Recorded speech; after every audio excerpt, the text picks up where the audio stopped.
Terus nggak lama spanduk-spanduk turun tuh bang, kayak ada 666 salib terbalik ya kan, macam-macam pentagram segala macam. Terus ada salah satu patung Lucifer juga. Wah, sih nggak ngerasa kayak waduh, rada kaget juga. Apa ini tema gerejanya tentang setan? Apa nih tema gereja ya, pikirnya emang hari ini lagi ngebahas itu, ngebahas iblis kali atau gimana.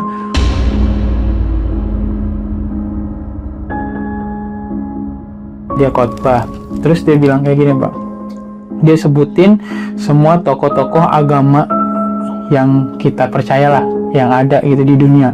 Kalau mereka semua itu adalah semua agama nih ya. semua agama, kita berbicara semua agama disebutin ya, seperti Yesus, Muhammad, Siddhartha, Siwa, itu adalah manusia. Manusia seperti kita, cuman mereka itu pinter. Pinternya apa? Bisa bikin novel. Selama ini kitab-kitab yang kita baca itu adalah karangan mereka, ya kan? Yang benar-benar utusan Allah itu adalah Lucifer.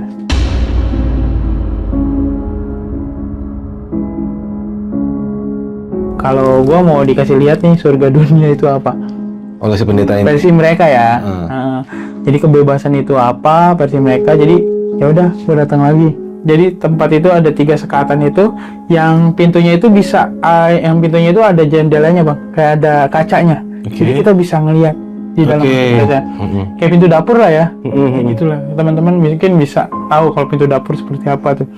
Jadi kita lihat di dalamnya tuh ternyata ada aktivitas cowok sama cowok lagi Berhubungan badan, laki sama laki. laki sama laki bang. Dan itu banyak bang, Oke. belasan orang gitu. Cowok semua.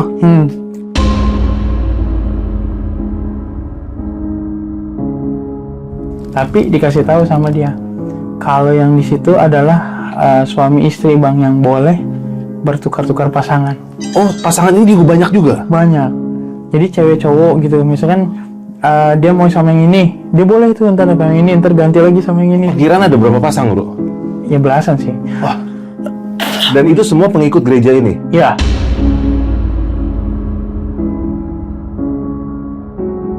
Gue tuh dikasih lihat juga bang, ada wadah yang isinya tuh janin-janin. Janin-janin yang udah kebentuk tangan, kaki, kepala. Tapi masih menurut gue masih usia 3-7 bulan lah itu kayaknya. Dan tau nggak bang, janin-janin itu nanti dimasukkan ke dalam tempat kayak, ya bisa dibilang sih kayak blender gitu, nanti mereka dihaluskan. Setelah jadi gumpalan darah itu, nah dimasukkanlah ke cawan. Dari cawan itu akan diminum sama mereka bang.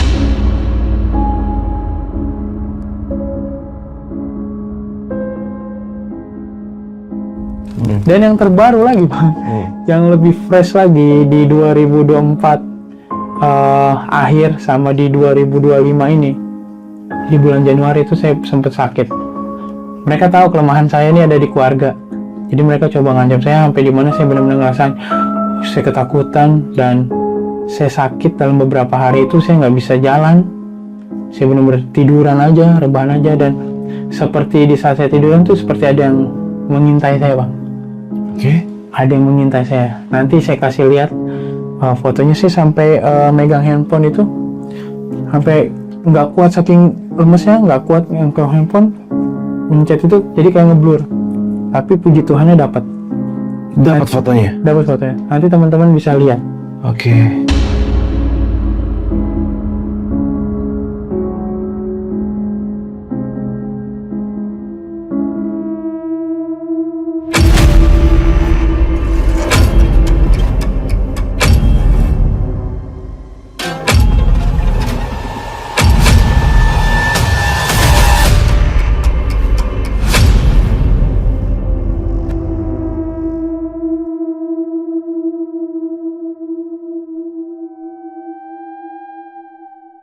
Assalamualaikum brother, ketemu lagi di channel Jajah Malam. Hari ini gue sedang kedatangan seorang tamu yang memang sudah lama banget gue tunggu. Tamu ini punya sebuah kisah yang menurut gue menarik ya. Dan ini bisa menjadikan kita sebuah pembelajaran bahwasannya memang kuasa kegelapan itu ada di luar sana bro. Lu penasaran kan lu? Gue juga penasaran bro. Langsung aja gue mulai dengan bintang tamu yang udah ada di tempat kita ini. Dengan bang siapa ini namanya? Halo bang, saya Rizky. Rizky. Iya, Sky saya dipanggil ya. Wah, oke brother. Sehat bro.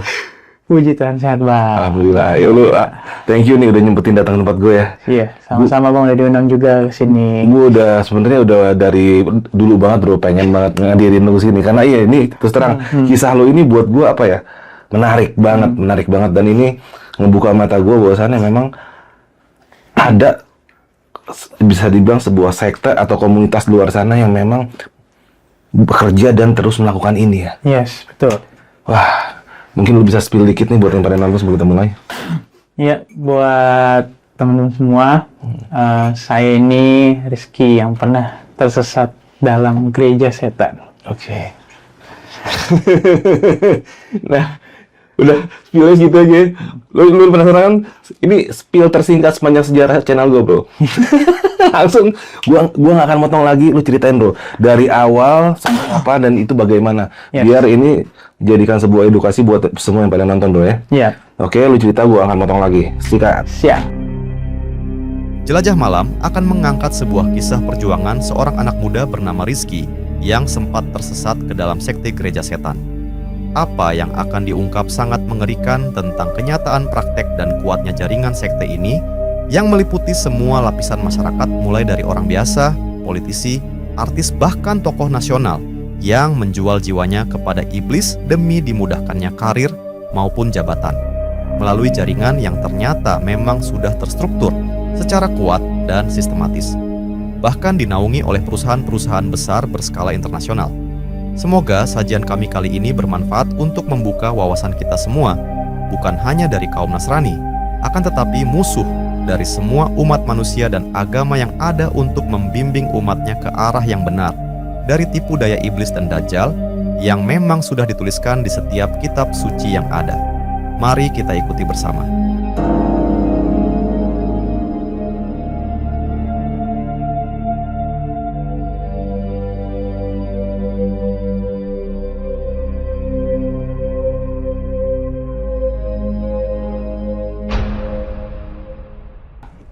Jadi gini bang, cerita bermula di 2018. 2018 sebelumnya itu, gue spill dulu ya, kehidupan gue itu bang, puji Tuhan, gue bisa ngerasain di mana gue bisa berada di ruang lingkup gereja yang cukup lumayan memberkati gue gitu. Bahkan sampai di mana gue bisa dipercaya buat pelayanan di rumah Tuhan tuh udah suatu kebanggaan gitu bang.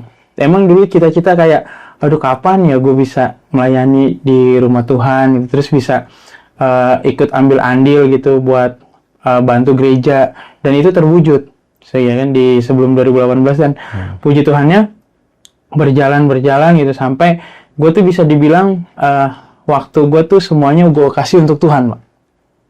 Lu dulu berarti lumayan religius lah ya. Iya, dibilang lumayan religius tuh sangat-sangat religius. Sangat religius dulu terus karena cinta gitu bang. Kalau namanya orang cinta gimana sih, kalau sama orang aja cinta pasti kita bisa jor-joran, apalagi sama Tuhan gitu kan. Dikasih kesempatan pula. Dan itu yang membuat gua, memotivasi gua dan bikin gua bangga untuk bisa berada di pelayanan itu. Bahkan sampai itu bang, gua tuh sering banget posting kegiatan gua di gereja. Gitu kan, jadi orang-orang tuh di luar sana biar merasanya juga diberkati juga. Oke. Gue tuh pengennya seperti itu. Ya kan, jadi di 2018 ini bang, bermulanya di saat gua melayani Tuhan itu benar-benar jor-joran, tapi emang ada yang gua lupain bang. Apa tuh? Yaitu papa gua. Papa gua itu ya dibilang gimana ya, suka banget judi gitu. Bahkan itu sehari itu bisa ngabisin puluhan juta bang. Dia ya ada salah satu ceritanya, dia kan pergi bawa mobil, pulang bawa motor. Mobilnya kemana? Habis buat judi. Dan membawa motor. Bisa sampai segitunya? Sampai segitunya bang. Mobil belum naik motor? Nah iya, sampai segitunya. Dan itu menjadi pergumulan doa gue bang. Gue berdoa terus sama Tuhan supaya bapak gue ditobatkan segala macam. Gue berdoa tapi ya gitu, belum ada jawaban. Sampai di mana di 2018 dia punya ayam bang. Ayamnya itu ayam aduan. Mangkok adu. Mangkok adu. Harganya tuh cukup lumayan lah, 2 digit lah, gitu kan. Oh. Iya, 2 digit ayamnya itu. Terus ya, kita nggak tahu kan aktivitas dia seperti apa. Pagi tuh ya mandiin ayam, terus siang dia jemur gitu ayamnya. Ya sebelum-sebelumnya emang nggak ada kejadian bang, tapi di 2018 ini saya ingat banget bulan Juni apa Juli gitu. Nah itu kejadiannya ayamnya itu mati bang, yang 2 digit itu mati tiba-tiba, lagi dijemur mati. Terus dia pulang dari rumah tetangga ngelihat ayamnya mati, dia ngamuk bang. Karena disclaimer juga, papa sih juga tuh dia terkenal premanisme juga. Temperamen. Premanisme, siapa yang berani sama dia nggak ada sih. Bahkan kalau dia udah marah pasti orang pada ngumpet yang ada gitu. Nah di saat dia marah, dia bawa ayam itu bang, dilemparlah ayam tuh ke mama saya. Karena mama saya kaget, kenapa nih orang teriak-teriak kan? Dia langsung ambil, dilempar ke mama saya. Saya juga kaget kan, posisinya di dalam rumah. Saya ngeliat kok mama saya dilempar ayam. Emosi juga bang. Akhirnya saya lawan, saya cekek gitu, saya piting ya kan. Terus dipisahin sama kakak saya. Akhirnya papa saya tuh dia masuk ke kamarnya ngambil samurai. Kita mau dibunuh, mau dibantai satu keluarga. Ada kakak saya, adik saya, mama saya. Kita bertiga. Akhirnya kita memutuskan untuk menyelamatkan diri kita kabur bang. Dan kabur itu emang kita udah diusir. Pergi lu sana semua. Jangan pulang lagi. Kata papa saya gitu. Akhirnya saya mikir, kok Tuhan begini banget ya bang? Sampai tega gitu. Gua udah ngasih yang terbaik untuk Tuhan. Doa gua nggak pernah terkabul. Minta bapak gua tuh taubat. Nggak pernah gitu. Bahkan sampai bapak gua berhenti main judi, sampai kita habis-habisan, Tuhan sampai nggak dengar. Di situ gua mulai kecewa sama Tuhan. Awal mula gua tersesat tuh bang. Jadi gua bawa mamah gua, adik gua itu ke suatu tempat, yang tempatnya tuh bisa dibilang sebuah sekretariat gitu, gedung yang nggak terpakai udah lama. Nah nih kita ngungsi di situ dulu. Nah dalam pengungsian itu bang, gua itu meluapkan isi hati gua tuh di media sosial, dan gua mencoba untuk menutup diri gua untuk orang-orang yang mau peduli sama gua tutup. Gua nggak mau ada akses apa-apa. Gua blokirin semua orang yang nanya-nanya sama gua segala macam. Dan gua ingat banget gua update status di Facebook bang. Gua ngata-ngatain Tuhan gua. Orang yang taunya gua itu anak yang berbakti, anak rohani, suci segala macam, terus tiba-tiba jadi kayak gitu kan kaget bang. Kok lu kenapa pada nanya kayak gitu, nggak gua respon, ya kan?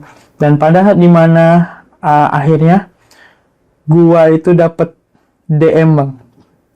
DM itu dari temen gua, temen sekolah dulu, yang gua kenal tuh bener-bener dibilang Kristen, mohon maaf ya, Kristen brengsek lu bang. Bener-bener brengsek dia, parah. Dia suka ngata-ngatain Tuhan, dia suka jadiin Tuhan jokes, ya kan? Dia suka, ya parah pokoknya.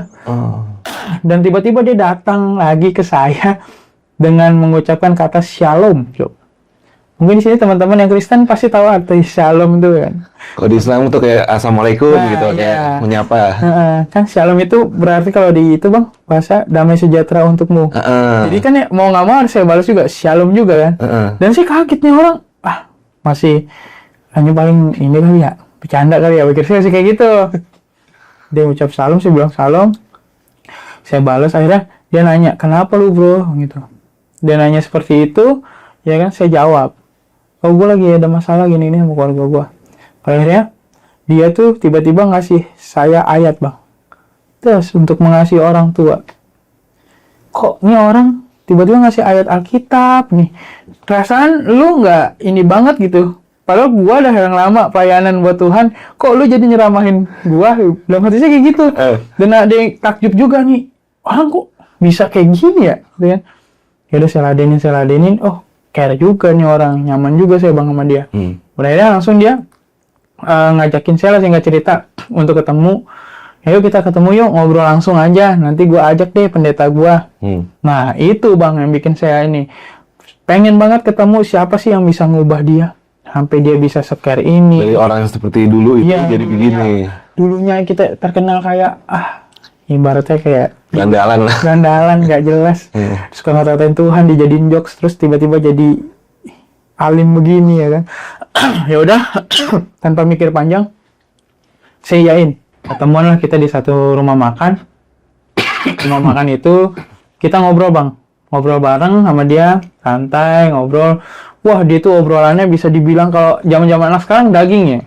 Obrolannya daging semua, ibaratnya itu rohani banget. Saya sampai takjub, wah gila nih orang rohani banget nih. Ya kan? Dari obrolannya, cara bicaranya, wah udah berubah banget 100% itu mudah. Dan setelah itu, datanglah nih pendetanya yang saya tunggu-tunggu. Yang di benak pikiran saya, paling pendetanya ya dari suku Indonesia lah ya. Kalau nggak Jawa, Batak, Manado, udah kayak gitu ya pada umumnya. Ya kan, bapak-bapak yang pakai jas, yang pakai batik segala macam, udah terpikir sama saya. Ternyata pas dari saya lihat itu, waduh, pendetanya looknya bule bang, bule Eropa. Oke. Yang bikin saya kaget tuh, wah nanti gua ngobrolnya gimana ya? Karena emang saya paling belum lancar gitu bang, ngomong bahasa Inggris, paling bisanya yes, no, gitu doang. Baru little I can. Iya, little I can, I cannot, yes, no. Kalau dia ngomong apa maksud sih yes, no. Kan takutnya nanti malah, wah jadinya gimana gitu ya, tadi kusuk malah, waduh ini orang gak jelas gitu kan. Tapi bang setelah dia sampai, ya kan dia sapa teman saya, dia sapa saya, dia bilang, Shalom, ini Rizky ya? Oh gitu. Iya pak, saya bilang gitu kan. Wah ternyata pasti bahasa Indonesianya luar biasa. Saya sampai kaget juga. Wah pasti nih berarti bule. Ya udah bule sini kali ya, apa gimana gitu, udah lama di sini. Akhirnya kita ngobrol, dia ngasih tahu saya udah dengar dari cerita ini kamu gini. Iya pak, saya mengalami ini. Dan salah satu yang bikin saya pulang ke rumah juga, karena kan di pelarian saya itu saya 7 hari bang. Okay. Jadi nyokap saya sama adik saya tuh dijemput duluan 3 hari sama bapak saya. Jadi kalau bapak saya tuh sifatnya kalau dia udah marah hari itu, ya mungkin 2-3 hari pasti adem lagi. Dia mencoba bujuk saya segala macam, ya nggak bisa, saya tadi kekeh nggak mau pulang malahan. Tapi gara-gara pendeta bule ini ngasih tahu saya harus mengasihi orang tua saya, seburuk apapun orang tua saya ingat banget. Itu semuanya omongannya Alkitabiah. Itu yang meluluhkan saya. Dan saya sempat diajak juga sama dia untuk datang ke gerejanya. Itu benar-benar saya, ayah saya mau datang. Kayak langsung nggak saya tolak, nggak saya mikir, langsung iya ya saya datang. Pada akhirnya, ya kan, saya akan memutuskan kembali untuk pulang ke rumah dan saya bilang sama orang tua saya kalau saya mau pindah gereja. Saya nggak mau ke gereja saya yang lama, saya mau ke gereja yang baru. Walaupun ya gerejanya ya saya pikir kan pada umumnya itu bang, kita gereja di sana itu hari Sabtu. Di gereja setan itu ngambilnya hari Sabat, jadi hari pertama itu Minggu. Mereka, jadi hari ketujuhnya itu Sabtu.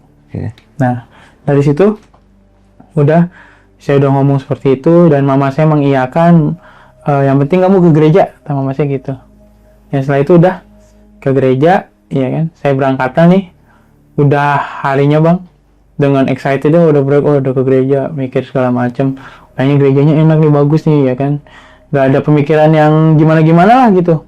Terus yang saya kaget nih bang, saya baru sampai parkiran motor, ya kan, baru parkir motor, saya udah ngeliat tuh ada pendeta si bule Eropa ini, kita sebutnya bule Eropa aja lah ya, gak usah pendeta. Bule Eropa ini bang, dia udah ada di parkiran motor. Yang saya pikirin, oh dia lagi nunggu pendeta lain kali ya buat khotbah di gerejanya gitu kan. Nggak mau kegeeran. Dia nggak mau kegeeran, nggak mau juga, ngapain saya apa saya gitu. Terus saya kan sebagai yang diundang dia, saya pasti salamin dulu dong. Nggak mungkin saya lewatin dia kan. Saya salamin, Pak, iya lagi nunggu siapa Pak? Lagi nunggu kamu. Waduh, saya nunggu saya. Iya kan, saya ngerasa spesial banget gua sampai ditungguin sama dia kayak gitu. Dan setelah itu ya udah, ya kan, saya datang ke gerejanya, kita bareng-bareng jalan. Itu nggak ada keanehan apa-apa bang, karena semuanya itu tampak normal seperti ibadah gereja pada umumnya. Jadi ada penyambutan tamu, ya kan. Itu tempatnya bener gereja atau apa? Tempat apa? Di mall gitu. Oh di dalam. Di dalam mall ya. Okay. Jadi iya lupa jelasin juga. Jadi di dalam mall gitu bang. Makanya ada parkiran motor kan. Di dalam mall. Udah nggak ada yang aneh-aneh karena gereja juga banyak di mall. Bener ya kan? Bener. Nggak ada aneh-aneh. Terus cuman yang saya kagetnya lagi pas sampai, ya kan, pas mau masuk ke gerejanya itu kayak ada satu meja resepsionis gitu. Dia bilang, mohon maaf untuk semua alat elektronik sebagai macamnya ya harus dititipkan dulu. Wah, saya pikir ini gereja terkusuk yang pernah saya datengin nih. Main HP aja nggak boleh, ibaratnya gitu kan. Ya udah tanpa panjang berpikir, saya kasih ya kan. Udah saya masuk ke gerejanya, emang udah cukup lumayan ramai. Ya kan, saya duduk ambil bangku, ngeliat nggak ada yang aneh-aneh bang, udah kayak umum gereja ya kan, saya lihat-lihat ya kan. Terus nggak lama saya duduk, gerejanya mulai, ibadahnya mulai. Cuman yang saya lebih kaget lagi, sebenarnya antara kaget dan takjub tuh, karena dimulainya tuh dengan double pedal, gitu kan. Wah, saya nih gerejanya mantep juga nih ya kan, keren nih buat anak muda nih. Di konser Green Bang. Nah iya, kayak konser nih ya kan, emang kayak konser gerejanya. Wah, terus nggak lama spanduk-spanduk turun tuh bang, kayak ada 666 salib terbalik ya kan, macam-macam pentagram segala macam. Terus ada salah satu patung Lucifer juga. Wah, sih nggak ngerasa kayak waduh, rada kaget juga. Apa ini tema gerejanya tentang setan? Apa nih tema gereja ya, pikirnya Emang hari ini lagi ngebahas iya, itu. ngebahas iblis kali atau gimana. Oh iya, masih gitu kan, masih ternyata nggak lama performernya keluar. Wah anjir, bilang ini mah saya sampai kaget gitu kan. Ini mah bandnya saya tahu gitu kan, bandnya saya tahu, saya kenal. Saya juga pernah dengar karena saya suka juga musik-musik kayak gitu sih bang. Hanya sekedar suka gitu. Black metal Indonesia nih. Iya, nggak bisa sebutin aja. Oke. No genre. Jadi saya tahu, jadi kayak waduh anjrit nih katanya. Kok kayak gini ya? Udah mulai resah tuh hati tuh. Pasti ya udah mulai, orang-orang tuh udah beribadah. Udah wah, dengan saya nggak mau di simbol-simbolnya, coba ada Iya. udah gini-gini bang. Udah saya ngerasanya kayak gua mau keluar, ini mah udah nggak bener nih. Iya. Udah bukan gereja ya kan, udah bukan gereja mana ada kayak gini. Akhirnya saya mutusin untuk mau pergi. Pas mau keluar saya ditahan sama penyambut tamunya ya kan, ditahan. Dia bilang gereja belum selesai, ibadah belum selesai, dia ngasih tahu. Harap ikuti ibadah sampai selesai. Mau nggak mau saya duduk lagi di situ bang. Saya duduk, orang udah gini-gini. Aduh, saya udah dalam rasa kayak aduh mati nih gua. Salah tempat nih. Gua udah salah tempat. Terus nggak lama ya si bule Eropa ini khotbah lah. Oke. Setelah selesai puji-pujian itu ya kan, konsernya itu selesai, dia khotbah. Terus dia bilang kayak gini bang. Dia sebutin semua tokoh-tokoh agama yang kita percayalah, yang ada gitu di dunia. Kalau mereka semua itu adalah Semua agama nih ya. semua agama. Kita berbicara semua agama disebutin ya, seperti Yesus, Muhammad, Siddhartha, Siwa. Itu adalah manusia. Manusia seperti kita. Cuman mereka itu pintar. Pintarnya apa? Bisa bikin novel. Selama ini kitab-kitab yang kita baca itu adalah karangan mereka. Ya kan? Yang benar-benar utusan Allah itu adalah Lucifer. Penekanannya di situ. Lucifer adalah benar-benar yang selama ini mereka di kitab mereka itu ibaratnya sebagai malaikat sombong, malaikat yang ingin menyerupai Tuhan. Itu malah kalau di mereka itu dipercayai sebagai utusan Tuhan langsung, utusan Allah langsung yang datang ke bumi untuk manusia. Dan kita harus menyembah dia. Dan di situ saya dikasih tahu bang, logika. Langsung kayak yang tadinya takut, yang tadinya resah, kok malah jadi berbalik kayak, oh iya ya, ternyata begini. Kayak gimana aja nih logikanya nih? Ya banyak kayak yang tadi saya bilang kan, kalau kitab-kitab itu adalah ciptaan manusia, ya kan pada dasarnya. Terus aturan-aturan yang ada di dunia ini aturan manusia. Sebenarnya Lucifer itu nggak seperti itu. Lucifer menjadikan bumi ini adalah sebagai surga. Surga dunia. Ini adalah surga. Selama kita hidup berarti kita berada di surga. Kita bebas melakukan apa aja yang kita mau. Seperti itu. Dan itu benar-benar kayak iya ya. Selama ini gitu ya. Malah ada kayak rasa Nggak ada yang namanya dosa tuh ya? nggak ada. Dosa itu nggak pernah ada disebutin. Dosa ini nggak ada. Nggak ada. Makanya dosa itu ya itu bang, ciptaan manusia katanya. Dan setelah itu malah jadi kayak ada hasrat saya mau pulang tuh. Gue harus selamatin orang-orang yang udah salah. Ini jalan yang bener. Ini jalan yang benar. Kalau gila loh. Pada saat itu. Iya. Pada saat itu ya. Iya. Ini yang benar nih gitu kan. Terus ya setelah selesai juga bang, gue dianterin pulang. Gue dianterin pulang, masih ditempel terus sama pendeta ini. Ya kan, sampai WA-an terus kan, dari yang tadinya gue yang emosi sama bokap gue, sampai gue bisa ke gerejanya dia itu gue masih masih gimana ya, masih dikasih tahu sama dia, oh kayak gini kamu harus ini. Sampai gua ke gerejanya masih di WA juga, masih dikasih tahu pemahaman tentang Lucifer itu apa, bagaimana cara kerja gereja setan itu seperti apa. Itu gue banyak dikasih tahu sama mereka bang, dan sampai bikin gue tertarik untuk ikut lagi. Dan ada uang sakunya waktu itu gue dapat. Oh iya? Ya, jadi gue Setiap jemaat yang datang dikasih uang saku? nggak tahu, tapi kalau gue yang rasain gue ya. Oke. Kalau nggak tahu yang lain mungkin udah donatur kali. Kalau gue kan belum. Jadi kayak langsung gue dikasih nih. Ih, pas gue lihat mungkin ya paling 50.000 atau gimana.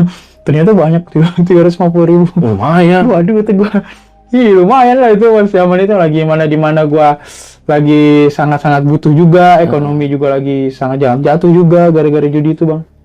Nah setelah itu udah gue masuk ke kamar ya kan, akhirnya gue chattingan ya kan, mulai nyari tahu tentang gereja setan itu apa. Ya jadi gue disuruh datang lagi tuh bang. Dan dikasih tahu kalau gue mau dikasih lihat nih surga dunia itu apa Oleh si pendeta ini? versi mereka ya.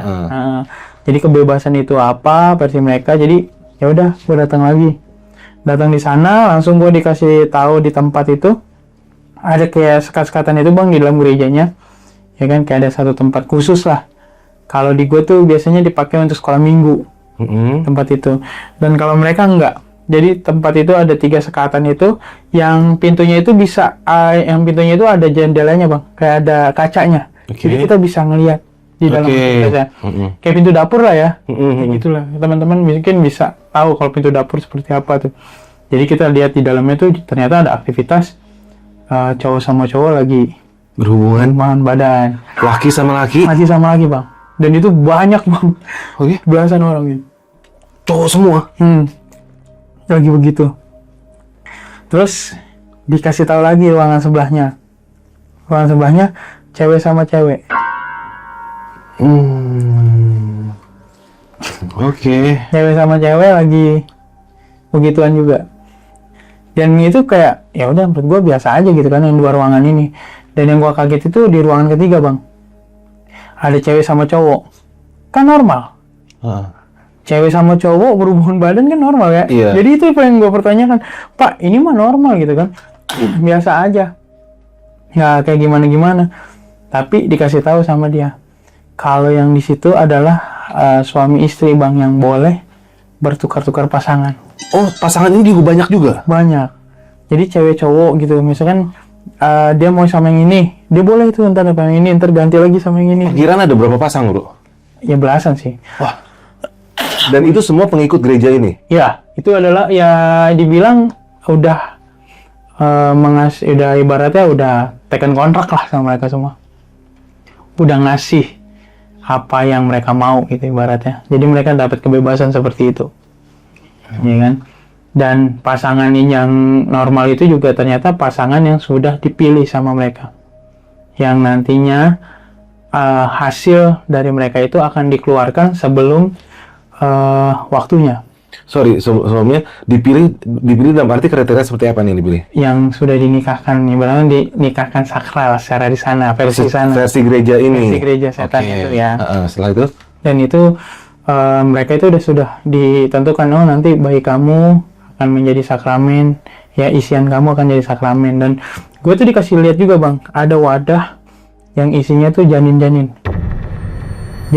yang udah kebentuk tangan, kaki, kepala, tapi masih menurut gue masih usia 3-7 bulan lah itu kayaknya, kurang lebih. Oke. Ada yang sampai segitulah, beberapa ukuran banyak itu di satu wadah gitu, dan masih kayak ada yang bergerak-gerak juga. Iya. Dan tau nggak bang, janin-janin itu nanti dimasukkan ke dalam tempat kayak, ya bisa dibilang sih kayak blender gitu, nanti mereka dihaluskan. Di blend? Ya, dihaluskan sampai menjadi gumpalan darah. Kayak jus gitu? Ya, jadi gumpalan darah. Setelah jadi gumpalan darah itu, nah dimasukkanlah ke cawan. Dari cawan itu akan diminum sama mereka. Dan setelah minum itu, mereka akan berhak mendapatkan apa yang mereka mau. Misalkan, lu mau apa? Sampai saya ditanya seperti itu, kamu mau apa? Kamu jadi apa? Di sini bisa, ya kan? Pasti terwujud. Saya langsung ngomong, saya mau jadi artis. Bisa. Nanti kamu akan kita orbitkan sama salah satu, bisa dibilang sudah terkenal duluan gitu bang. Nanti akan ada satu di grup saya gitu. Misalnya saya kan waktu itu ditanya, karena kamu kan bisa main musik ya, bisa main drum gituin. Jadi nanti kamu ya akan dibikin satu band, dan isinya band itu nanti ada yang terkenal, satu orang udah terkenal banget. Nanti kamu akan diorbitkan, setelah dia udah terkenal, udah ngangkat kamu, nanti kamu akan punya sendiri, karya sendiri. Seperti itu, dan saya udah, oh iya saya mau sih gitu. Ya kan, tanpa saya berpikir banyak, oh saya mau. Tapi ada syaratnya memang. Apa tuh? Syaratnya itu, saya itu, karena mungkin syaratnya beda-beda ya setiap orang ya bang. Kalau saya itu dimintanya surat keluar dari gereja. Surat keluar dari gereja. Gereja yang lama nih. Gereja yang lama, gereja saya pelayanan dulu. Karena kan mungkin gampang ya bang. Karena udah saya mau udah nggak ke gereja-gereja situ lagi, saya minta pasti gampang. Terus sama perjanjian darah. Jadi darah saya itu akan dicampurkan ke cawan yang isinya blend tadi. Ya kan, darah tadi dimasukkan ke situ sama darah saya, nanti saya minum. Sama dicampurkan darah-darah orang yang lainnya juga. Oh, berarti yang minum itu muter Banyak, nggak cuman sendiri. Itu, tapi kalau sudah dapat itu, kita akan bisa dapat apa yang kita mau. Itu saya kejar bang. Pada saat itu pas keluar dari gereja, pulang dari rumah, saya langsung DM pengerja gereja saya di gereja yang lama. Saya minta surat keluar gereja dari, tolong buatkan surat keluar saya dari gereja, tolong titipkan. Karena jujur aja bang, gue selama masuk gereja setan, gue tuh takut sama orang-orang gereja asli gue. Kenapa gitu? Nggak tahu, kayak punya insting aja di saat mereka di rumah, padahal bang, paling jarak sekitar 10 meter lah mau ke rumah gue. Gue udah sampai jarak 10 meter nih, tinggal satu rumah lagi rumah gue tuh bisa putar balik. Karena kayak ada ngedorong, putar balik weh, jangan sampai pulang. Kayak ada dorong ini tuh, punya insting yang kuat gitu. Kayak ada yang ngebisik. Iya, kayak ada yang bisik. Dan akhirnya gue putar balik, dan benar itu ada orang gereja di rumah gue. Beberapa kali sampai mama gue sampai bohong, sampai bilang mama gue katanya digebukin sama papa gue bilang bohong, itu ada orang gereja kan. Gue sampai tahu segitunya. Oke. Iya. Artinya lu sudah didampingi oleh sesuatu.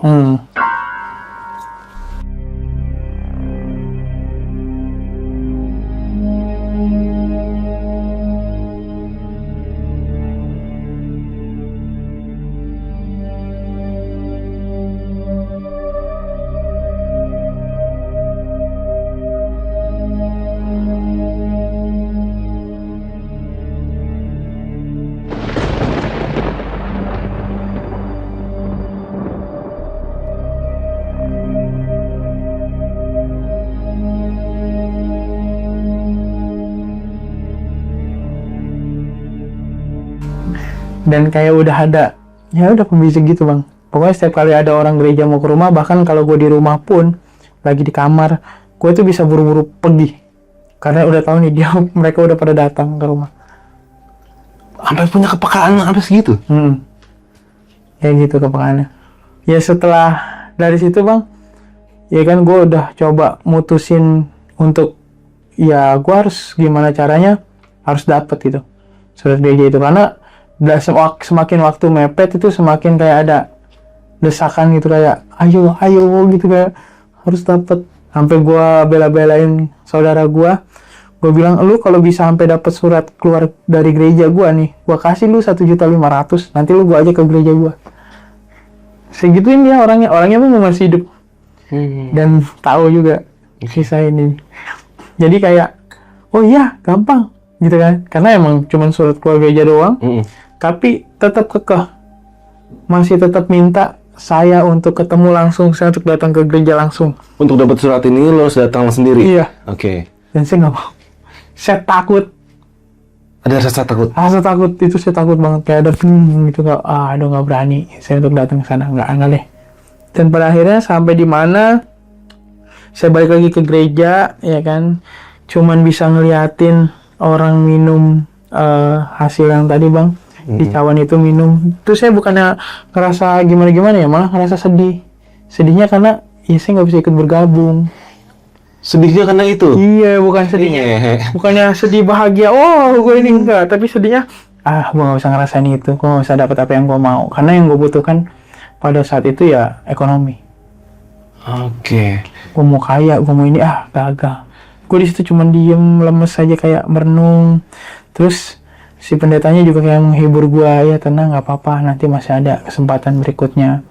Cuman Pak kan ini nggak tahu kapan lagi gitu kan akan didapetin, ya sabar aja, dia bilang kayak gitu. Ya udah, dan di situ gue juga ngerasa ya dibilang ya sedih gitu, nggak bisa bergabung sama mereka ya kan. Yang gue tahu sih orang-orang di situ yang gue lihat langsung gitu bang, itu orang-orang yang dibilang top pada zaman itu. Ada YouTuber terkenal, ada family juga, terus ada juga dibilang band legend juga, terus ada juga kalangan politik, bahkan sampai ke pengusaha, dan ada juga dari tokoh-tokoh, gue sebutnya tokoh ya. Iya, oke. Dari tokoh, ada semua di situ bang. Jadi lengkap lah itu. Dan bisa dibilang mereka semua udah tahu sama tahu nih. Udah tahu sama tahu. Dan itu nggak cuma satu agama Kristen aja. Oh ya? Semua agama ada di situ. Semua kalangan ada di situ. Mereka berpakai kedok gereja setan, karena gereja setan, gereja itu bisa ada di mana-mana bang. Gereja itu bisa ada di ruko, bisa ada di mall, fleksibel, ya kan. Sedangkan kalau pakai kayak pura sama itu kan nggak mungkin ada di mall. Iya kan. Paling kalau masjid juga kan masjid di atas posisinya. Benar. Nggak ada di dalam. Makanya mereka itu bisa memanipulatif gitu. Sepinter itu mereka. Dan kita lanjut lagi ya bang. Setelah itu, gue dalam merasa penyesalan, kayak sedih, kok gue nggak bisa ada di situ gitu kan, bersama-sama dengan mereka meminum cawan. Harusnya gue ada di situ. Kalau gue ada di situ kan gue pasti udah up banget gitu kan. Nah sorry gue potong dikit, privilege apa aja sih yang lu lihat dengan orang-orang yang sudah ada di sana dan sudah meminum itu dibanding lu yang belum? Privilege-nya udah banyak bang. Yang satu pasti kekayaan. Gitu. Iya, udah pasti dipegang. Ya semua itu pasti kekayaan, dan kekayaan itu yang akan membuat manusia tamak kan. Ya kan, dan lupa akan Tuhannya. Hati-hati seperti itu. Makanya kan di saat kita susah ya, bisa mungkin kita ingat sama Tuhan kita. Jangan sampai kita lupa. Apalagi di saat kita senang gitu. Ya, harus juga ingat, harus balance lah. Kayak gitu bang. Dan setelah itu gue jadi sering merenung bang, karena sedih, nggak bisa dapet cawan itu, terus nggak bisa dapat apa yang gue inginkan, cita-cita gue nggak bisa dapet di situ. Dan pada akhirnya gue suka suka ya menyendiri, bengong. Terus di mana waktu itu bang, ini lagi siang hari nih, posisi lagi siang hari kan kelihatan banget ya, keluar lagi terang gitu kan. Gitu gue lagi diam aja, lagi duduk, lagi main HP, tiba-tiba blank. Kayak hitam gitu. Wah, gue di mana gitu kan? Kok gelap gitu? Apa mati lampu? Apa gue buta gitu? Banyak kayak gitu. Lah gue buta, maksudnya buta mendadak gitu kan? Kan nggak mungkin. Gue kayak nyari-nyari, terus tiba-tiba di segini gue inget banget segini gue bang. Itu kelihatan orang itu yang bisa dibilang manusia paling sempurna yang pernah gue lihat. Bentuknya kayak gimana tuh bro? Dibilang cantik ya cantik banget, ganteng ya ganteng banget. Jenis kelaminnya apa nih? Jenis kelaminnya gue nggak lihat sampai jenis kelaminnya sih bang. Tapi yang gue lihat tuh nggak ada cacat dan nodanya sama sekali. Dan dia bilang, dia ngasih tahu diri dia itu siapa dengan bahasa yang mungkin kalau gue sebutkan itu ya jangan lah. Tapi gue mengerti. Karena dia bilang, aku ini adalah Lucifer, ikutlah aku. Dan ternyata itu Lucifer bang, dengan wujud malaikatnya mungkin. Gue dikasih lihat, cerita itu gue sampai takjub gitu, sampai kayak melongo gue ngeliatnya atas bawah gitu. Wah gila nih orang, bener-bener baru gue lihat. Dan setelah itu balik lagi kan, terus gue bisa ngeliat lagi, langsung gue ambil HP, gue telepon, gue coba kontak si bule Eropa itu, terus gue kasih tahu gue ngeliat ini bener nggak itu. Terus dia mengiyakan, membenarkan kalau itu adalah Lucifer. Kamu udah dikasih tahu sama Lucifer, jadi kamu nggak harus takut lagi sama apa yang ada di dunia ini. Kamu nggak usah takut tentang apapun yang ada di sini. Nggak perlu takut, nggak perlu khawatir. Dan yang namanya makhluk-makhluk gitu kan, yang saya pernah bilang itu pocong, genderuwo, kuntilanak, sengesot, apalah, itu mereka itu adanya jauh bang di bawah kaki kita. Derajat mereka jauh di dalam tanah. Jadi kita harusnya nggak usah takut sama mereka. Apalagi kamu udah ngeliat Lucifer. Jadi gituin. Gak perlu ada lagi yang kamu takutin di dunia ini. Itu menjadi satu pedoman saya, bikin saya pede bang. Bikin saya pede. Jadi kayak saya kan juga pernah ngeliat sesuatu gitu bang. Bisa ngeliat sesuatu. Jadi kayak, oh gue samperin lo gitu. Ya, gue binasakan lo. Lu sempet liat kayak penampakan gitu ceritanya? Ya, Terus? pocong, beberapa kali kayak pocong, kuntilanak gitu. Gue samperin bang. Gue samperin terus ayo gue binasakan lo. Jadi pede? Jadi pede karena di gereja setan juga kita dapat namanya Satanic Bible 666 bang. Apa tuh isinya tuh? Jadi isinya itu seperti Alkitab, seperti kitab suci lah. Tapi nggak suci sini, kitab setan ini bang. Kitab setan mereka yang isinya di sana ada beberapa mantra-mantra, mantra-mantra di dunia ini seperti apa. Terus di situ juga ada namanya pengenalan siapa itu Lucifer, apa itu Lucifer dan bagaimana cara kinerja Lucifer untuk kehidupan kita. Motivasi wejangan tuh banyak. Sampai dimana saya itu bisa bang dibilang memurtadkan orang dengan satu pertanyaan. Bahkan sekelas pendeta atau kiai atau tokoh-tokoh pemuka agama yang besar gitu, itu yang jadi inceran saya. Karena saya udah pede nih, ya kan. Saya tinggal baca mantra, terus saya tanya pertanyaan ini, udah. Dia nanti akan jadi kepikiran kayak, oh iya ya, itu yang akan menghantui terus tuh. Dan kita ini, ibaratnya, setiap manusia ini nggak ada namanya manusia yang suci bang. Pasti mereka tuh punya dosa. Dosa itu yang akan jadi inceran. Triknya gitu. Dan itu akan memurtadkan mereka dan bikin mereka nggak percaya sama Tuhannya lagi. Apa yang mereka udah tekuni misal puluhan tahun itu bisa lenyap dalam satu pertanyaan. Bisa diragukan, langsung ragu itu pasti sama Tuhan. Dan itu ada di kitab itu? Ada di situ. Mantra itu ada. Sempat kepikiran nggak lo? Ini yang gue incer ada, misalnya kiai ini, pendeta ini dengan ini. Ada. Oh gitu? Ada. Tokoh-tokoh yang, wah nanti nih kalau ketemu sama dia nih, kalau dia debat sama gue, abis nih. Udah pede ya? Udah pede. Gak usah debat, gue cuma ngasih satu pertanyaan langsung selesai. Udah akan tahu siapa Tuhan lagi, kayak gitu. Wah itu gila banget sih, itu dia begitu. Parah banget ya. Dan setelah itu bang, ya kan, setelah itu udah saking pedenya segala macam, tibalah dimana hari gua harus ditinggalkan sama si bule Eropa ini bang. Kok bisa? Karena dia di bulan Desember, akhir-akhir November kalau nggak salah, itu ada pertemuan di salah satu negara di Asia Tenggara. Jadi di sana juga nanti akan ketemu namanya Lord of the King, atau yang bisa dibilang tangan kanannya Lucifer. Utusan Lucifer di bumi lah. Atasan Lucifer, ya benar. Utusan Lucifer. Kayak nabi lah, kayak nabi. Nah, setaranya nabi-nabi pemuka agama nih. Oke. Iya kan, setaranya dengan Yesus, Muhammad, Siddhartha, Siwa. Nah itu dia namanya si MM. Sebut aja bro. MM aja. MM aja. Biasa ditit gitu. Orang terkenal tuh ya? Iya terkenal. Yang pada zaman itu. Yang udah oplas macam-macam ya? Pokoknya itu dia jadi Lord of the King-nya. Oh, dia itu bener ya? Iya.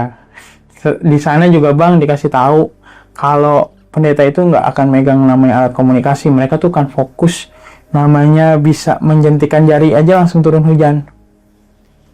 Bukan hanya itu, orang ya kan, mereka bacain mantra, mereka tinggal mati. Saking udah menyatunya dengan iblis. Bahkan ada yang lebih parah lagi ya, mereka emang visi misinya mau menyelamatkan dunia. Dunia ini diselamatkan sama si Lucifer maksudnya. Versinya dia. Iya, jadi dibikin murtad lah orang-orang, semua orang itu jadi nggak ada yang percaya lagi sama agama. Bahkan gue itu bang, sebelumnya di 2018 itu gue dikasih tahu akan ada dibilangnya trial sih. Akan di mana orang-orang akan meninggalkan tempat ibadahnya dengan sendirinya tanpa paksaan atau apa. Ada kejadian di tahun berikutnya, kita nggak boleh ke gereja, kita nggak boleh beribadah berbarengan, dan tahulah kejadian itu apa. COVID. Ini sebut. Itu sudah di ini ya? Udah diidentifikasi, ibaratnya udah dikasih tahu lah. Yep. Dan gue juga di situ sampai menentang, Bang. Gue debat sama pendeta gue, ya kan. Setelah gue bertobat ya, gue debat karena gue tahu di 2018 itu gue udah tahu ini adalah ciptaannya si mereka. Sampai kayak gitu, sampai gue nggak terima dengan adanya downlock. Jangan downlock lah gitu kan. Karena berbahaya, dan bener aja orang-orang kan jadi dibatasi. Betul. Ibadah di rumah kan nggak seenak ibadah di gereja apa di tempat-tempat ibadah. Benar. Ya kan, Bang? Ya kan, kalau misalkan di tempat-tempat ibadah mungkin lebih khusyuk, ya kan. Kalau misalkan di rumah mungkin ada aja gangguannya. Apalagi di gereja setan juga, Bang, mereka mengklaim bahwa smartphone itu adalah ciptaan mereka. Oh ya? Ya. Karena kita bisa lihat sendiri kalau misalkan kita beribadah dimanapun, pasti kita lebih baik kita ketinggalan dompet atau kitab suci kita dibanding kita ketinggalan handphone. Bener. Ragu pasti lu kalau udah ketinggalan handphone lu. Itu udah jadi. Kayak ada bagian diri yang hilang. Iya. Itu emang udah dari fungsi mereka. Bahkan di saat lu misalkan ya mungkin kita beribadah lewat handphone itu masih ada aja gangguannya, misalkan dari apalah gitu. Gue sebut brand lagi tadi. Bener.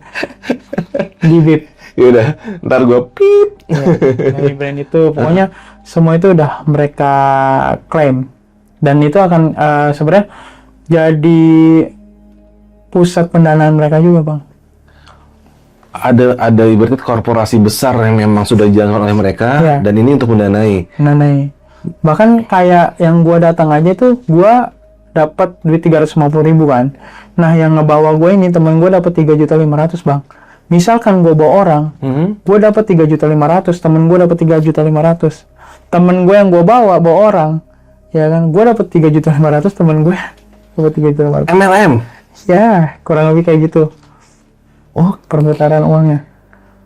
Dan setelah itu ya pendanaannya ada di ya yang kita tahu lah, yang jahat-jahat kayak narkoba, terus kayak apa namanya, porno, bahkan ada salah satu brand rokok juga. Gue pernah setiap pulang tuh pasti gue ngerokoknya itu, disangkanya gue orang kaya ya. Rokok mahal nih ya? Ya pokoknya gak tahu lah. Lu nanggung sih ngomong. Oh berarti bisa dibilang ini memang mereka ini sudah ke segala macam ini, artinya pengusaha-pengusaha besar, dan semua yang sudah besar itu pasti akan mendonasikan juga untuk kelangsungan ini. Kelangsungan ini. Oke. Untuk mereka, jadi perputaran uangnya luar biasa, Bang. Kalau dibilang mereka tuh nggak bakal kekurangan, ya benar, nggak bakal kekurangan. Dan setelah itu, ya kan, dimulai lagi dari pertobatan gue ya, Bang. Gue emang udah lama tuh, plus gue nganterin dia akhir November itu ke bandara untuk dia pergi, dan di situ emang udah nggak ada kontekan lagi, Bang. Bener-bener lost contact. Dan jadi gue kayak ayam aja dilepas gitu di ladang, nggak ada yang ngajakin pulang, nggak ada apa. Ya jadinya gue baca Satanic Bible itu sendiri, gue pelajarin itu sendiri. Sorry. Berarti gerejanya ini sendiri nasibnya gimana? Ya gerejanya udah, kan kita nggak cuma satu gereja. Jadi bukan toh tempat itu aja. Oh periodik. Ini ada misalnya di sini 1 bulan. Iya. Ntar pindah ke sana, kota lain lagi. Itu mungkin bentuk supaya mereka itu licin dan tidak dideteksi ya. Bisa jadi kayak gitu, Bang. Oke.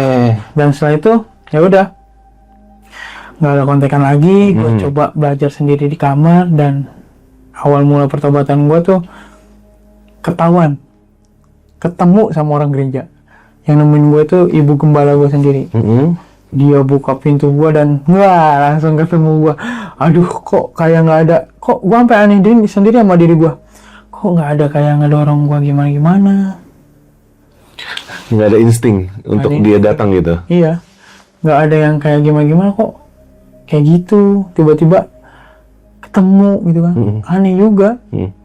Kayak langsung waduh aneh juga nih ya kan, kenapa dia bisa nemuin gua gitu kan. Dan ya karena saya refleks kaget HP, jadi saya taruh begitu bang, kan lagi buka Satanic Bible, wah langsung dia ngeliat ternyata bener nih yang dibilang sama orang-orang, gua tuh tersesat.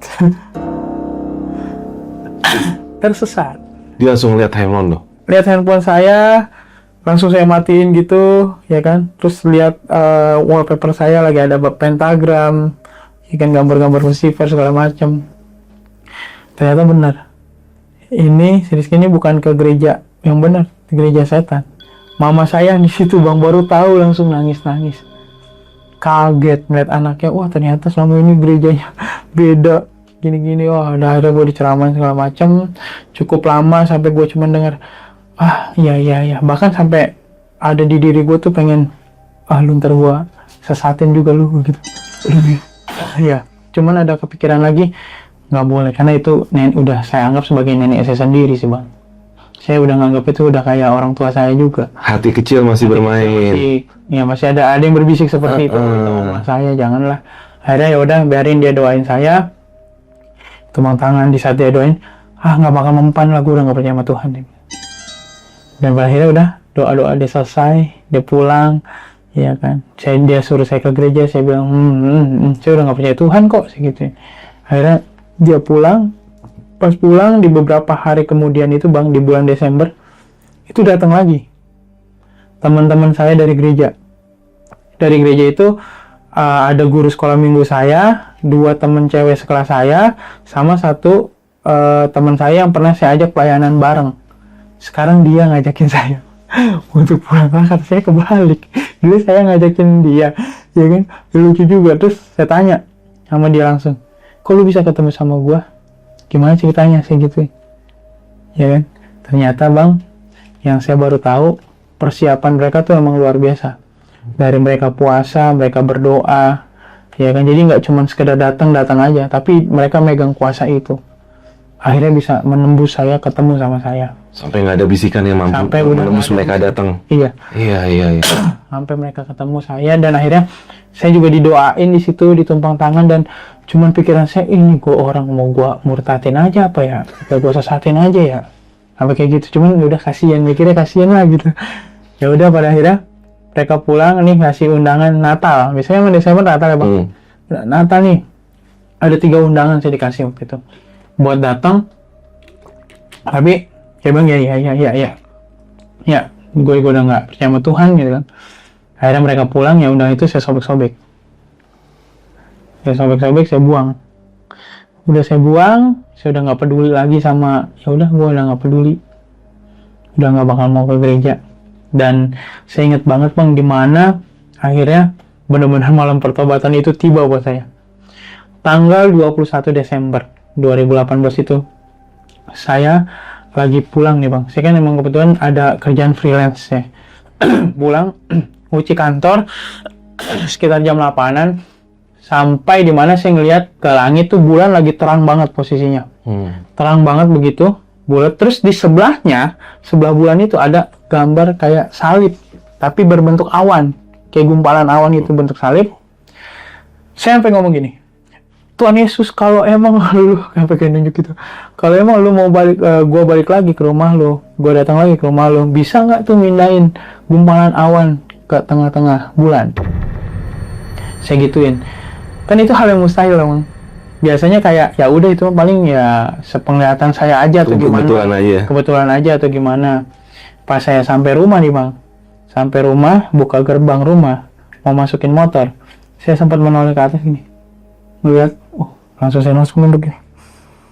Ternyata bulan itu udah ketutupan namanya salib. Saya langsung masukin motor, udah saya bilang, itu mah paling kebetulan. Saya sangkal itu mah paling kebetulan. Itu mah udah nggak ada hal-hal yang gimana ya kan. Terus saya masuk ke kamar, saya bingung mau ngapain. Akhirnya kayak saya mutusin mau buka laptop ya kan. Yang saya tahu emang laptop saya itu dulu banyak banget gambar Tuhan Yesus, gambar tentang ya pengkhotbahan apa aja ada di situ bang. emang dipakai juga dulu waktu buat warta segala macam. Akhirnya saya buka karena laptop itu di password, jadi kan tahu cuma saya. Pas saya buka passwordnya, saya klik, ternyata keluar gambar Tuhan Yesus lagi gendong anak domba. Lah, kata saya langsung, saya kaget juga tuh. Wah, kok masih ada gitu kan. Saya langsung close, saya hapus ya kan, saya delete, saya masukin ke recycle bin, saya bersihin. Udah nggak bakal ada dong, ya kan. Mungkin itu pikir saya sangka lagi. Nyisa kali. Iya, nyisa kali, ketinggalan kali ya, nggak sengaja kebuka. Dan akhirnya ya udah, saya coba untuk nyari file download. Ya kan, di situ saya lihat kok ada audio bentuknya aneh gitu namanya gitu kan, 4 berapa gitulah. Terus saya coba ambil handset, saya mau dengerin nih audio apa gitu kan. Perasaan lagu-lagu gereja udah nggak ada kan. Saya dengerin, wah ternyata lagunya Hillsong bang, yang judulnya The Creed, This Is I Believe. Mungkin teman-teman ada yang tahu tentang lagu kepercayaan kita kepada Allah Tritunggal, Allah Bapa, Allah Putra dan Roh Kudus. Kalau di kami itu bang, di Kristen, lagunya tentang itu, ya kan, tentang kepercayaan iman. Lagu rohani lah. Lagu rohani. Dan tiba-tiba di situ pas gue denger tuh langsung pas gue play, gue nangis bang, keluar air mata. Tapi nggak gue sadar gitu. Loh ini kenapa? Gue kayak masih nyangka, aduh udah tutup laptop ya kan. Coba dong. Terus gue bingung mau ngapain lagi, main HP bosan ya kan. Tel TV, ngeliat di berita, ternyata ada berita tentang ya satu band yang kena dilanda tsunami. Dan band itu juga kebetulan adalah band yang cukup gue suka juga. Karena dari gue sukanya karena bukannya mereka satanik atau gimana gitu ya, tapi emang gue suka gitu, playlist lagu-lagunya tentang semuanya gue suka pada zaman itu. Oh yang di Anyer itu ya? Ya daerah sana ya.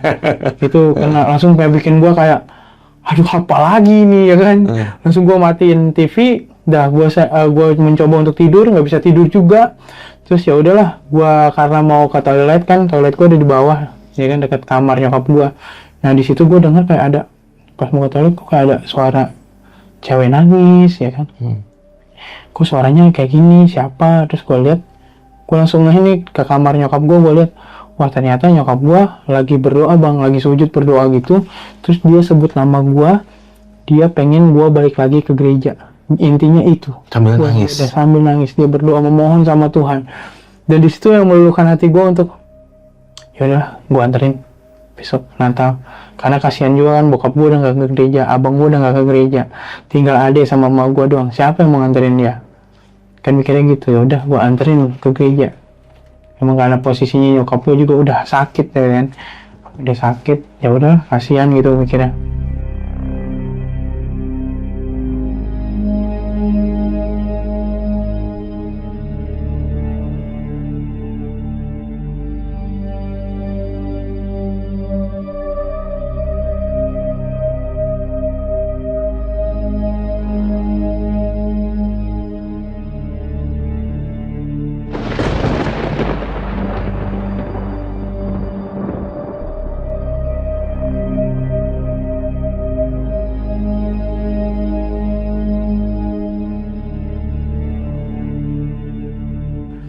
Ya gue memutuskan untuk ke gereja, dan pas gue datang ke gereja tuh nggak sama kayak gue langsung wah gue bisa ke gereja, enggak bang.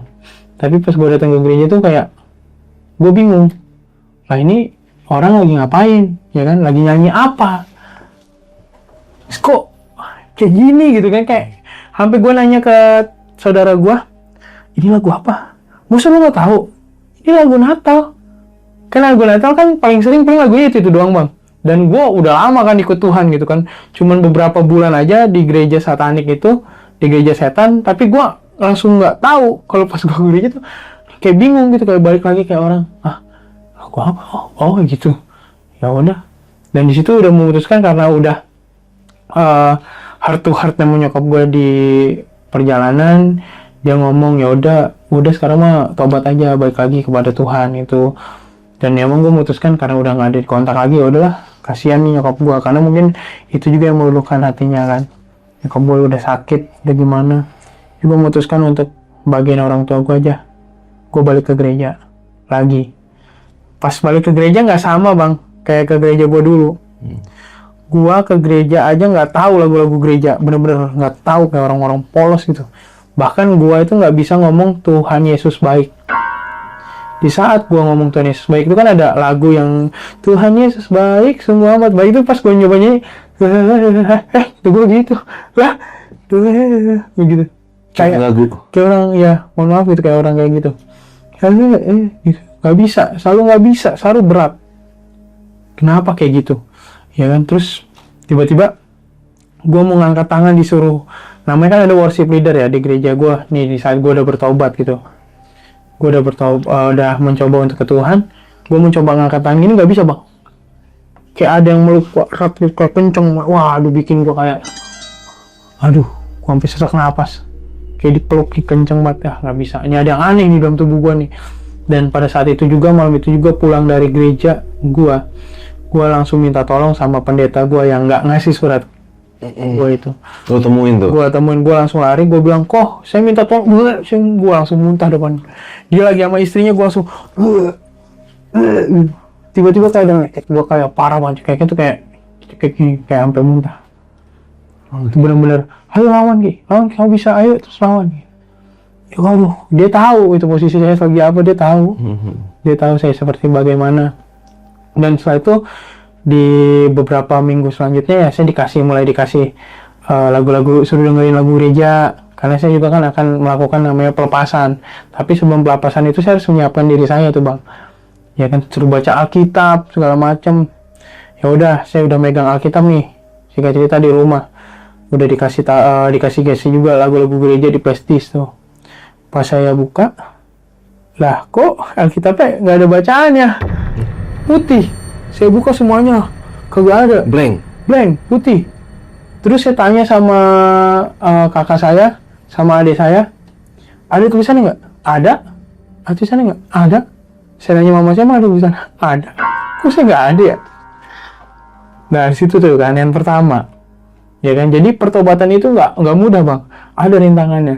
Terus di saat saya dengerin lagu gereja, tiba-tiba saya berdarah sini keluar darah banyak sampai sebadan-badan. Ya, itu terus diserang terus sampai saya benar-benar bisa dengerin lagi, sampai saya bisa ngomong Tuhan Yesus baik. Itu banyak tantangannya bang. Kadang badan saya kayak ngerasa ada yang silet gitu. Silet itu pelan-pelan kayak aduh sakit banget rasanya. Di saat saya udah bisa baca Alkitab tuh ada aja gangguannya. Sampai dimana dalam beberapa bulan itu saya dipersiapkan untuk namanya pelepasan. Jadi pelepasan itu mungkin menurut teman-teman di Muslim itu kayak ruqyah gitu bang. Iya. Membersihkan yang jahat. Jadi saya ditaruh di gereja dan saya taruh di tengah-tengah tuh, mereka bikin dudukan seperti bundaran gitu, melingkar di tengah-tengahnya saya.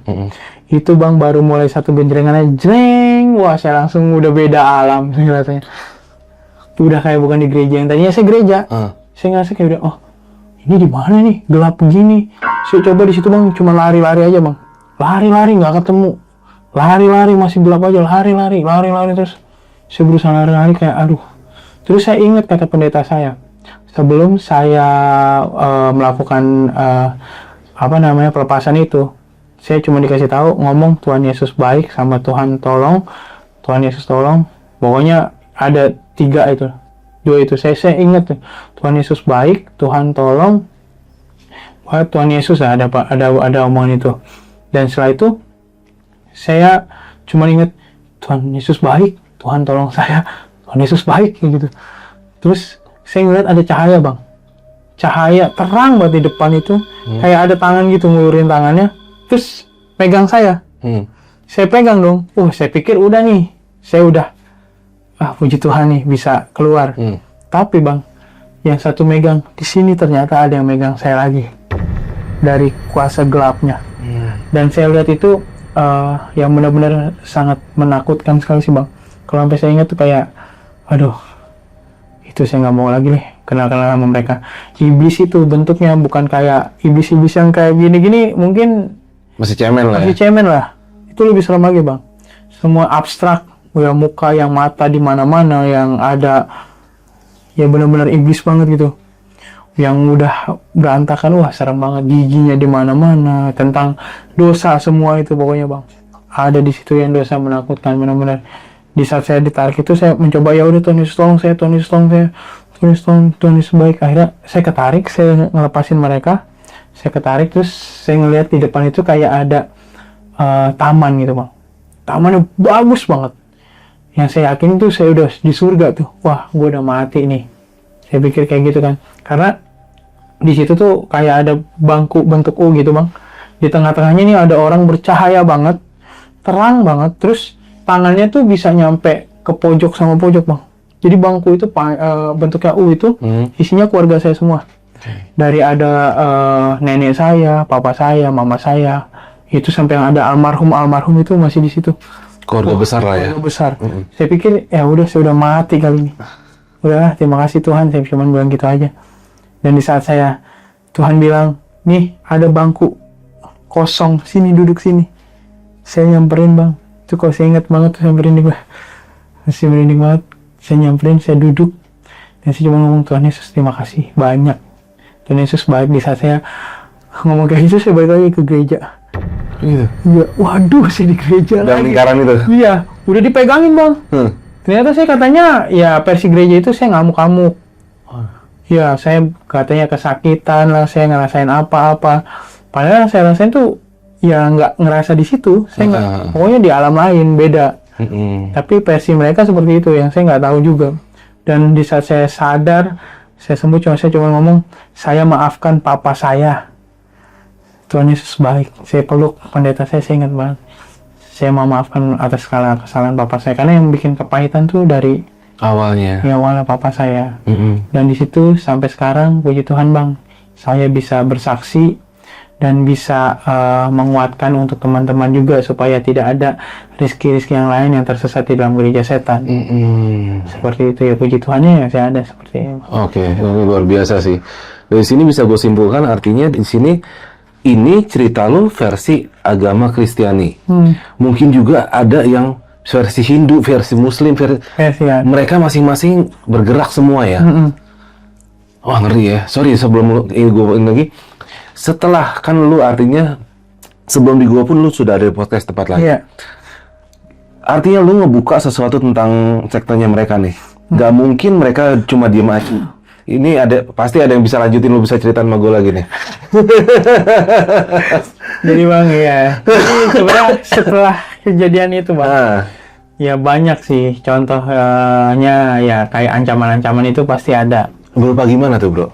Yang kayak di DM lah, diingetin kembali lah, supaya mengingatkan kembali, mantra-mantra lah segala macam. DM-nya DM seperti apa aja nih?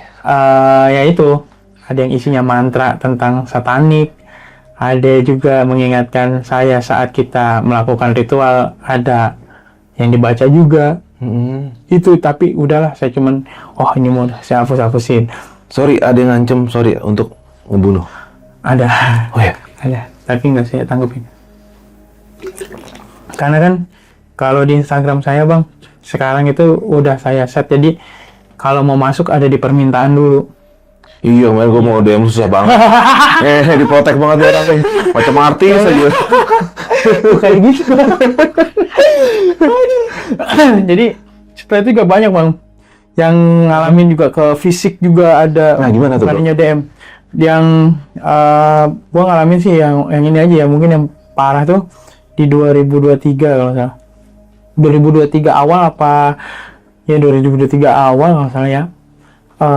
Gue itu sama istri gue, jadi kayak ini bang, kita tuh lagi dulu di tempat kosan itu. Kan kosan itu tempatnya kayak ya udahlah lorong gitu ya pada umumnya. Dan gue naruh kulkas segala macam di situ. Nah kebetulan pada minggu itu bang, gue dikontak sama orang yang mau ngundang gue dari gereja. Gue inget banget dari gereja Gading Serpong kalau nggak salah. Ya kan, gereja GSW, mohon maaf lah gitu, gue lupa. Pokoknya dari gereja itu ngundang gue untuk jadi bintang tamu di sana untuk ngisi kesaksian. Dan dia juga ngundang banyak orang gitu bang. Dan gue iya oke gitu kan, gue terima karena emang gak ada jadwal juga kan, jadwal podcast. Tapi sebelumnya itu bang, gue kayak ngerasa kok badan gue nggak enak gitu ya. Terus gue muntah-muntah, dan ternyata muntahnya tuh nggak biasa, muntah darah gue di kosan itu. Muntah darah ya kan, keluar darah dan mungkin panik ya. Gue dibawa ke rumah sakit. Gue ke rumah sakit, dicek ke IGD, itu nggak ada masalah apa-apa bang, normal aja semuanya. Ya normal. Akhirnya gue boleh pulang kan. Nah pas gue mau pulang, itu kalau nggak salah hari Rabu atau hari apa gitu, gue pas mau pulang, gue tuh muntah darah lagi. Jadi dokter itu menyarankan kalau gue untuk diobservasi dulu, diinapkan di rumah sakit dalam beberapa hari. Nah itu udah dicek segala macam, gue penyakit dalam segala macam udah dicek, semua hasilnya normal. Dokter sampai kayak penasaran gitu, terus sampai gue bilang, dok, saya ini ada pelayanan di hari Sabtu. Saya ada pelayanan, saya ini mau kesaksian dok, segala macam. Karena kebetulan dokternya Kristen juga kan. Iya pak, tapi dalam kondisi ini ya gimana pak, masih belum ketemu segala macam. Ya terus saya bilang, saya ini baik-baik aja. Saya ini mungkin dalam, ya saya lagi berperang sama iblis ya gitu. Bahkan sebelumnya itu bang, orang-orang gereja sana itu terus mengkhawatirkan saya, bang, gimana aman bang, gimana. Pas saya tahu masuk rumah sakit, ternyata emang udah, wah iya, mereka tuh selalu berdoa buat saya untuk diprotes segala macam. Tapi tetap aja, kayak langsung saya di rumah sakit, saya cuma bilang pas itu hari Jumat, saya ingat, dokter, yakinlah gitu, saya minta tolong gitu kan, saya mau pulang, saya besok ada pelayanan, saya gituin. Akhirnya saya dimana kita berdoa bareng-bareng lah, dok, biar meyakinkan. Kalau saya bisa meyakinkan kalau dokter itu nggak bakal ada namanya saya tuh sakit lagi atau gimana gitu. Mari kita berdoa sama-sama dok. Akhirnya saya berdoa sama dokter, saya coba yakinin dokter segala macam, dan saya diizinkan untuk pulang tuh di hari Sabtu. Dan puji Tuhan malamnya masih bisa pelayanan. Itu yang pertama. Terus bukan yang pertama dong sekian, tapi yang cukup lumayan parah konteksnya. Dan yang terbaru lagi bang, yang lebih fresh lagi di 2024 akhir sama di 2025 ini, di bulan Januari itu saya sempat sakit. Jadi di 2024 itu saya sempat ya kehilangan pekerjaan saya. Benar-benar sampai saya nggak tahu mana istri mau lahiran di bulan Oktober, terus saya harus kehilangan kerjaan saya di bulan September. Ya udahlah, saya anggap itu ya mungkin dalam perjalanan hidup lah. Ya kan saya harus ngejalanin. Terus sampai di mana saya benar-benar drop sakit di Januari itu bang. Sakit gara-gara saya ketakutan. Karena iblis itu pasti ngincernya kalau nggak ke ketakutan dan kekhawatiran. Mereka tahu kelemahan saya ini ada di keluarga. Jadi mereka coba ngancam saya sampai di mana saya benar-benar ngerasain saya ketakutan dan saya sakit dalam beberapa hari itu. Saya nggak bisa jalan. Saya benar-benar tiduran aja, rebahan aja, dan seperti di saat saya tiduran tuh seperti ada yang mengintai saya bang. Ada yang mengintai saya. Nanti saya kasih lihat fotonya. Saya sampai megang handphone itu sampai nggak kuat, saking lemesnya nggak kuat yang ke handphone, mencet itu jadi kayak ngeblur. Tapi puji Tuhannya dapat fotonya. Nanti teman-teman bisa lihat.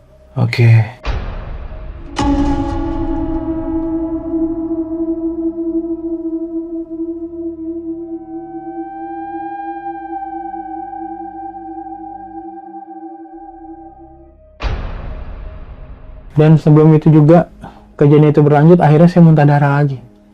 Tapi yang muntah darah ini beda, saya nggak bawa ke dokter karena saya tahu ini karena kelemahan sayanya lemah, sayanya ketakutan, saya khawatir.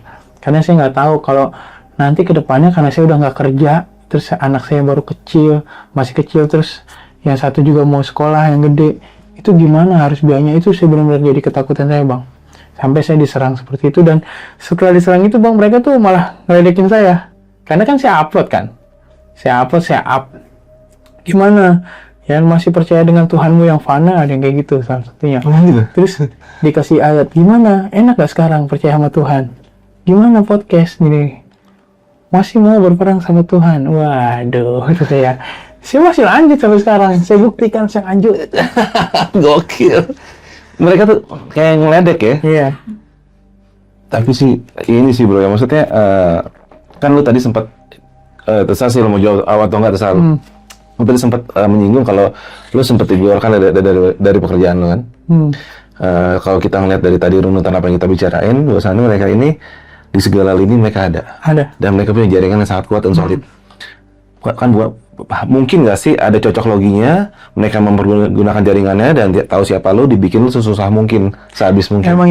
Memang itu tujuan mereka itu. Jadi di saat saya seperti itu kan saya lemah. Saya lemah, saya khawatir. Goyah, labil. Dan saya ya makanan mereka itu adalah ketakutan dan kekhawatiran. Padahal sebagai manusia kita kalau berpegang teguh sama Tuhan kita, berpegang teguh sama agama kita, kita nggak perlu takut dan khawatir lagi. Betul. Karena semuanya udah ada di kitab kita. Di apapun sudah ada, sudah jelas. Asal kita mau nggak buka, kita mau nggak baca. Mau nggak belajar. Iya. Nah ini masih ini ya, agak banyak nih yang pengen gue bahas sedikit tentang itu. Tadi gue agak takjub juga ya, dimana di dalam situ tuh, di dalam gereja itu artinya di masing-masing kota ini mereka sudah punya, mungkin nih kayak lo bilang tadi, mungkin di Jakarta ada si anggota DPR A, ada si artis-artis legend yang gua bilang apa-apa kan. Gua nggak ngomong apa-apa. Nggak, anggaplah. Artinya nggak, mereka ini semua, kenapa mereka bisa semuanya naik? Karena saling disupport ya. Iya. Saling mensupport satu sama lain, Bang. Lebih tepatnya kayak gitu. Jadi kayak ya mereka tuh selalu ya dibilang kompak ya bagus, itu buat dicontoh buat agama-agama tuh. Karena kekompakan mereka, kepedulian mereka. Cuman ya kan, memang gereja setan itu menarik untuk diikutin. Tapi ada tapinya. Lebih menarik lagi kita sudah benar nih jalan kita sekarang untuk percaya kepada Tuhan kita masing-masing. Jangan sampai nanti kayak teman-teman saya mungkin di luar sana yang udah terjebak, yang sudah terikat dengan dosa, udah terikat sama si Lucifer, sudah menjual jiwa raganya. Itu Bang, ujung-ujungnya diminta lagi sama mereka mati. Artinya gini, oke, misalnya anggaplah lu udah ikut perjamuan itunya tuh, yang minum itu ya, lu habis itu pasti dikasih kekayaan. Tapi setelah itu kemungkinan umur lu sudah dikontrak. Iya. Kalau mereka bilang, lu 2 tahun lagi mati. Oh, gue nggak mau, gue bisa kabur, gue bisa ini. Ya lu dimatiin sama orang mereka. Oh, gue bisa ini ke sini, nggak bakal bisa. Oh, gue bisa ini, lu mati hilang, dimakan hewan buas, buaya atau singa yang lapar.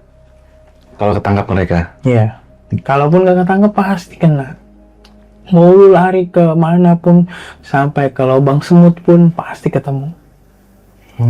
Karena mereka juga udah punya sistem mereka sendiri. Apalagi sekarang udah ada chipset. Lu mau kemana? Udah tinggal chipnya dinyalain, meledak malah. Untung gua kemarin nggak ikut itu vaksinnya itu. Aduh, gua nggak nyangkut ke vaksin. Parah nih. Wah, opini. Gue ngomong, lu nggak. Opini gue bro. Nggak, itu nggak dari vaksin ya? Nggak, bukan. Iya, chipnya. Chipnya gede. Iya. Iya, nggak mungkin lah. Nggak mungkin lah. Iya, enggak lah. Chipnya gede. Kayak provider handphone lah gitu lah. Nah, itu bro. Jadi aku maksud gue, ini sih agak ini ya, maksudnya tipu daya iblis itu kan bisa dibilang berbagai macam, cuma ya mungkin bentuk paling primitif dari apa yang mereka tawarkan di sini adalah mungkin kalau yang kita dengar kan ini mungkin beda ini, tapi salah satu tipu daya iblis ya. Mungkin kalau di orang-orang yang masih di pelosok-pelosok ya bangsa pesugihan, dikasih kekayaan, kontrak umur, itu kan kurang lebih polanya agak mirip. Cuma mungkin ini ketemu bosnya langsung, ini masih ya ajudannya lah atau ininya lah, tapi polanya seperti itu. Di saat manusia susah, diiming kekayaan dengan menjual jiwanya. Iya. Seperti itu semua selalu ya, pola, tinggal masalah casingnya aja dirubah-rubah, tapi ya polanya selalu seperti itu. Wah, ini gokil sih bro, ini gokil banget. Dan ini bisa dibilang mereka ongoing sampai hari ini, masih bisa bilang roadshow ya. Masih. Dan mereka itu nggak akan berlama-lama di sebuah tempat karena ibaratnya menghindari yang namanya deteksi atau ada yang bocorin atau yang apa. Bahkan ada Ritual mereka sekarang lebih canggih lagi. Apa tuh? Melalui konser-konser musik. Di luar sana udah ada tuh. Di luar negeri ya, di luar negeri itu kebanyakan seperti itu, Bang. Ada yang konser di mana kita nggak boleh ngerekam konser itu. Ada yang di mana konser yang memang bebas ngerekam tapi mereka menaruhkan simbol-simbol. Ada yang di mana mereka menunjukkan kalau jati diri mereka. Kalau gue tuh bangga punya Lucifer. Kalau gue ada kayak gitu. Simbol-simbol itu selalu ada. Nah itu kalau itu gue sering nangkap tuh bro tuh. Oh ada simbol ini, oh ada simbol ini. Dan itu nyata ya berarti bukan sebuah kebetulan ya. Itu real. Itu real. Oke. Nah bro, ini sebelum kita tutup sih ini. Sebenarnya masih banyak banget, cuma kasihan udah malam. Sebelum kita tutup acaranya. Santai sih mas. Sebelum kita tutup acaranya. Pesan apa sih nih yang lo mau sampaikan buat yang pada nonton dari apa yang ceritain barusan? Jadi pesannya itu ya kita sebagai manusia itu sekarang di bumi ini ya harus lebih bersabar lah. Ya kan, jangan maunya serba instan. Walaupun ya kita jangan cuma mau bahagianya aja, tapi kita juga harus menerima apa yang misalkan yang dikasih Tuhan yang mungkin yang nggak enaknya gitu. Kita harus cicipin juga. Dan bahkan jangan salah, yang setelah kita cicipin itu kita akan diproses lagi mas. Diproses lagi biar bikin berkembang lagi, biar lebih mantep lagi gitu kan. Jangan sampai kayak teman-teman di satanik itu dikasih memang mereka langsung instan, brak, apa yang mau lu kaya. Cuman mau nggak di saat kita kaya kita cuma menikmati, dikasih jangka waktu misalkan 2 sampai 3 tahun dan nyawa kita dicabut. Dan setelah kita dicabut nyawanya, harta kita akan diambil lagi. Iya kan? Di saat kamu udah terkenal, kamu mati. Di saat kamu mati, kamu terkenal dan keterkenalan kamu itu akan dimanfaatkan sama mereka. Seperti itu. Makanya sekarang yang punya agama ya jalanilah agamamu, ya kan? Yang ada kitab-kitab, ya kitab suci kita masing-masing ya dibuka lagi, dibaca lagi, diperdalam lagi, ya kan? Lebih mengenal Tuhan lagi siapa dan saya juga selalu mengingatkan jangan pernah penasaran akan gereja setan karena itu adalah awal. Jangan pernah. Saya ngasih tahu.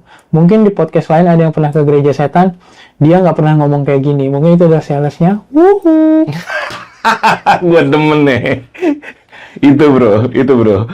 Ya, kita jangan pernah melangkah karena saat lu sekali melangkah itu akan sulit sekali untuk keluar. Ya kan? Wah keren sih bro. Oke brother nih sebelumnya gue ucapin thank you banget bro.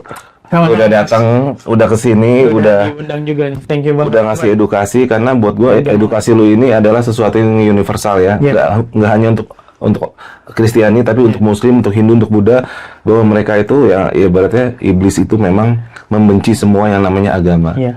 Dan mereka tetap bekerja keras sampai hari ini untuk menyelesaikan masing-masing. Nah, apa yang lu alamin mudah-mudahan nggak akan ada yang pernah ngalamin lagi. Dan buat yang baru sampai di bibir jurang itu dengan menonton ini, yang mudah-mudahan jadi tercerahkan ya. Iya. Jadi belok lagi. Belok lagi ya benar.